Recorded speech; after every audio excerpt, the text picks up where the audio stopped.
Hello everyone, it's your boy Paradox. Today I will teach you how to farm the airdrop of the Treeverse game, which will have airdrop pools of IMX and moon tokens.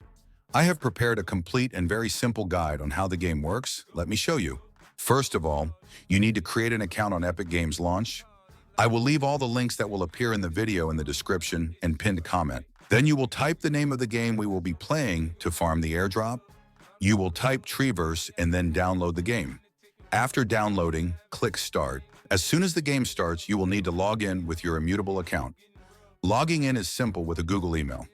Then you will choose the server you want to play on. I am in South America, but the only server that does not disconnect me all the time is the Singapore server. When you log in for the first time, you will have the option to customize your character, hairstyle, eyes, etc. After selecting the customization you want, click Enter to start playing. As soon as the game starts, you will see a lot of NPCs. The guard Rainy has a hand on top of his head. This is because I have already completed the mission he gave me at the beginning, which was to collect 2 pieces of wood and 1 rock. When you start, the NPCs you encounter will have a scroll on top of their heads, which means they have quests you need to complete to level up, earn gold, life potions, etc. After completing your first quest, which is to collect 2 pieces of wood and 1 piece of rock, you will have all the materials needed to craft your first weapon and proceed to the next quests, which are to kill monsters and do a couple of dungeons. To leave the city and find the materials you need for the quest, just walk below the starting point on the map, and you will come across 3 very important materials in the game, craft materials. The initial materials you will use the most are iron ore, extracted from iron ore, pebble, extracted from rocks, and log, which is extracted from trees.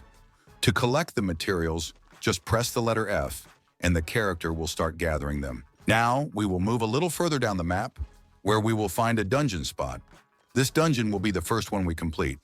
You can enter it at any level, and once you finish the dungeon, you will receive the recipes for crafting the materials listed in its description before entering, such as weapons, armor, skills, and more. To enter the dungeon, simply stand on the orange circle and press F. Once inside the dungeon, you will have 2 ways to complete it: the fast way, or the method where you earn a bit more XP and farm materials to upgrade your skills. I will explain more about skills later.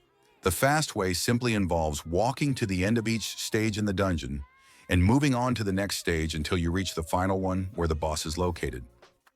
Why choose the fast method? Normally, each piece of gear you craft consumes 1 core, which you earn by defeating the boss of the dungeon. Skill recipes that you will use for weapons, whether it's a bow, staff, or sword, also consume 1 core each. Because of this, you will need to complete each dungeon at least 8 times. So using the faster method ends up being more efficient in the beginning. You can also walk to the end of each stage in the dungeon and only defeat the final wave to gain a bit of XP and improve your leveling. Later dungeons will require specific levels to enter. The next one we will complete requires level 6, the one after that will require level 7, and so on. Whenever you attempt a new dungeon, make sure you have at least crafted the gear set from the previous dungeon. This will make clearing the dungeon easier, allow you to complete it faster, and move on to the next one more efficiently. Dungeons usually have 3 or 4 stages before reaching the boss. You can also find chests containing gold or potions in these stages to make your progress even easier. The game is very simple and easy. The character I created is less than 30 minutes old and is already level 7. Progression is very fast, especially if you follow the tips I'm sharing with you. The early bosses don't require much mechanics, but if you prefer, you can dodge their attacks. Their animations take about 3 seconds, so it's very easy to dodge. Since this is a very weak boss, we will simply defeat it by doing our basic attack. After defeating the boss, press the letter I to open your inventory. Here you will see the core we just dropped by defeating the boss. Since I have already crafted the full set from this dungeon, we will now use these cores to craft skills for our weapon. Always prioritize crafting the complete set first: weapon, pants, body armor, and helmet, and only then craft the skills. This will give you more sustainability in battles. Now that we have finished the dungeon, click on Exit, and we will return to the city to talk to the crafting NPCs. There are 2 NPCs responsible for crafting. Rusnik is the blacksmith. He crafts weapons, armor, and refinement materials. Depending on your preference, you can use staff, swords, bows, or claws for attacking. Each attack weapon you craft with Rustnik can have abilities infused into it by the NPC standing in front of him. Each weapon type has different abilities. For example, staff have area attacks like Fireball. Bows have skills like Pierce, which allows arrows to pass through all enemies. And the warrior weapon I'm using has a shield attack ability. At level 12, you will gain access to even more powerful spells like Fireball, which is great for those who enjoy playing ranged characters and want to clear dungeons faster. Walking a little further through the city, we can also find the Consumables NPC. Here is where we will buy our life and mana potions, sell collected materials to make gold, and also purchase some materials necessary for crafting certain items. Some of these materials can be created through refinement with the blacksmith, while others we can buy directly here to make our work easier. Now we will proceed to the next dungeon. This dungeon requires us to be at level 6, so we just need to defeat some monsters to reach that level if we haven't already. Also, I just remembered something. There are fishing spots in the game. Here we can catch fish like trout, carp, among others. However, it's always best to fish in spots without nearby monsters, as they are aggressive and can be provoked just by being close. So always try to fish in areas without monsters. Since the game is open world, there are numerous fishing spots without enemies. After catching fish, we can also find cooking pots scattered around the map, where we can cook the fish. Cooked fish can be consumed to restore health to our character or sold to an NPC. Also, each time you fish, cut down a tree, or mine in the game, you're leveling up your professions. These profession ranks, such as fishing, mining, and others, are extremely important for the game's airdrop system. It's also speculated that the gold farming achieved by selling collected materials plays a role in the airdrop rewards. Therefore, if you're focusing not only on playing, but also on maximizing your airdrop benefits, be sure to upgrade all your professions. It's quite easy to do. Now that we've reached the next dungeon, we'll follow the same process as before.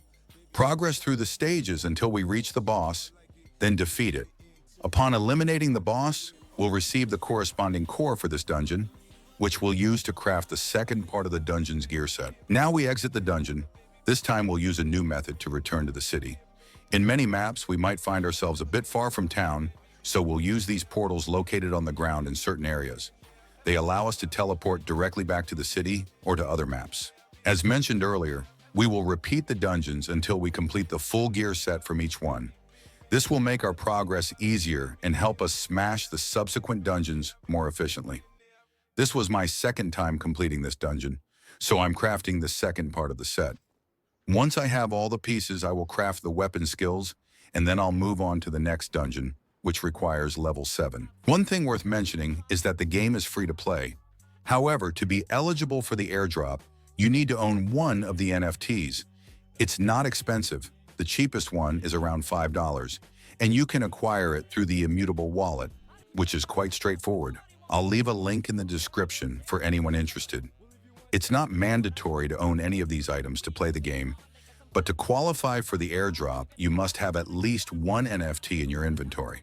These NFTs can offer benefits like XP boosts, weapon sets, including the one we're using, and even superior ones, and various other farmable items.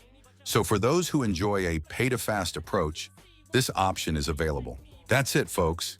Everything you need to get started in the game and become eligible for the airdrop has been covered in this video.